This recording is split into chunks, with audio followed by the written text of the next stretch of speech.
Surigao City. Basta balita at serbisyo publiko. Tatak RMN. 46 minutos na kalabay sa alas 7. RMN News. Diretso Balitang Surigao.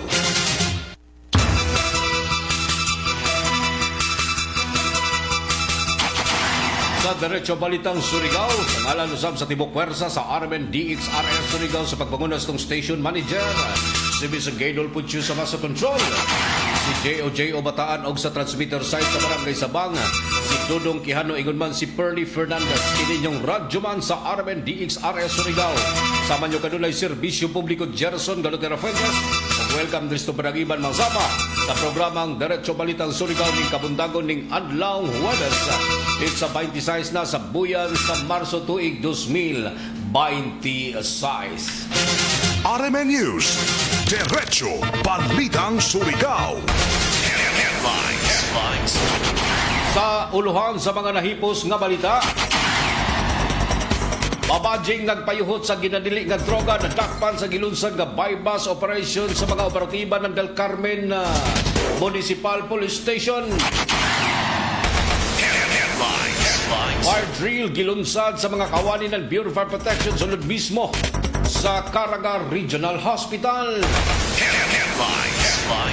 Sunog sa meat delivery van sa Barangay Puktoy.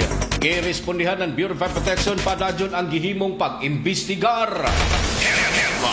Palitang gikan sa gawa sa nasod, mga nasod apektado sa gera sa Middle East na nakikhiusa aron sa mapugnan ang pag-atake ng Iran. Balitang sports mga kasama sa PBA Blackwater sa nantok ang tekstropang 5G. Mitala sa ilahang 11 daog. Balitang showbiz, pipila ka mga teleserye sa ABS-CBN. Garbong makita na sa India o pipila usab kabahin sa Asia. Balitang panghimagas, pito ka mga iro nga gikawat, nagtrending sa pag-ikyas balik sa ilang mga tagsa-tagsa ka mga amo. Naguban pa man ang balita mga kasama, dari lamang sa itong programang Diretso Balitang Surigao. RMN News. Diretso Balitang Surigao. Sa detalye sa mga nahipos nga balita, milunsad og fire drill simulation exercise ang mga kawani ng Bureau of Fire Protection.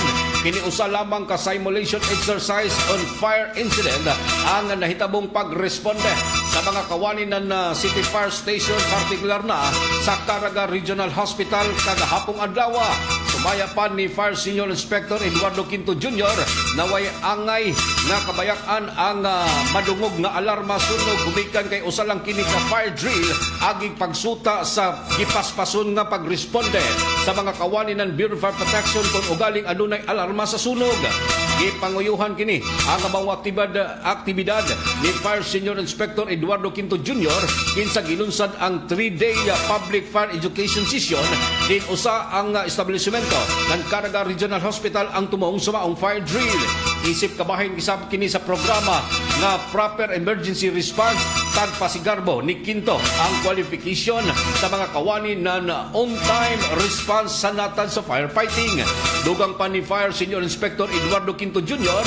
nga mas palig-unon pa ang tahas na pagpalig-on usab sa tinguha sa kapaspa sa pagresponde alang sa mga gisita sa maong aktibidad, labi na gyud ang pagpalapnag usab nini sa tawag emerhensiya, labi na gyud sa pagkig-alayon sa komunidad. RMN News. Diretso Balitang Surigao. Dugang hanay sa ato ang mga balita o kasayuran. Nadakpan sa gilunsad nga sunod-sunod nga bypass operation sa mga operatiba ng Del Carmen Municipal Police Station ang usa ka babadjing nagpayuhot sa ginadili nga droga. Human kini nga madakpan yagtong milabay adlaw sa may alas 9:10 antak na sa gabi ya sa may Puro 4 Barangay San Jose sa Del Carmen, Surigao del Norte. Ang mga personahe ng Del Carmen Municipal Police Station sa pagpanguna ni Police Captain Henry Dalid, ang Acting Chief of Police ng Del Carmen Municipal Police Station, lupahigayon kini og anti-illegal drugs operation, pinaagi sa bypass operation o mususan sa pagduma o paghatag og Pre-Ops Control Number 1400-0306-2026. Kini ang resulta sa pagkasikop sa usa ka 25 anyos nga babaji nga residente sa nisgutan nga dapit human kini nga malambigit sa pagpamaligya ng droga o gikonsidera kining street level individual.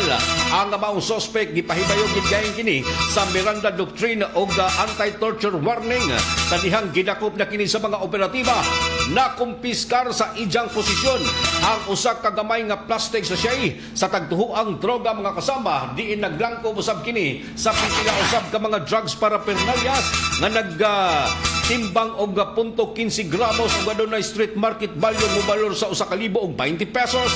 Gikan usab sa likod nga bahin sa hawak sa maong suspect nakuha usab ang usa ka green nga coin purse nga adunay luon mga kasama nga tuyo ka plastic sachet sa tagtuang droga. Ingon man didto usab nakuha ang 1,000 ka pesos nga buy bus money nga dunay serial number MC756070 og duha ka gagmayng transparent plastic sachet sa tagtuang droga nga mitimbang usab sa 0.15 gramos.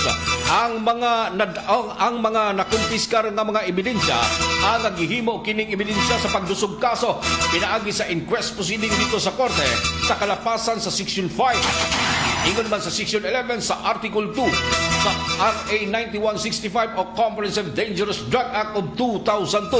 Tumala pa ni Police Captain Henry Dalit nga sunod-sunod nga himuong drugs operation sa ilang lugar aron usab sa pagtuman sa mando usab gikan sa kadakuan ng PNP nga mopahigayon og simulation o simultaneous anti-crime law enforcement operation o sakleo sa matag simanang gipatuman sa PNP. RMN News, Diretso Balitang Surigao. Dugang hanay sa mga balita o kasayuran. Giplastar kuman mga kasama ang himuong pag-imbestigar sa natigayong sunog mga kasama sa usa ka meat delivery van diha sa may area ng Barangay Puktoy kakahapong adlaw. Tumala pa ni Fire Senior Inspector Eduardo Quinto Jr. nga ilunsad ang hugna sa pag-imbestigar sa mga kawani ng Bureau of Fire Protection labot na sa mitumaw nga sunog sa usa ka sakyanan na nakaparada diha sa may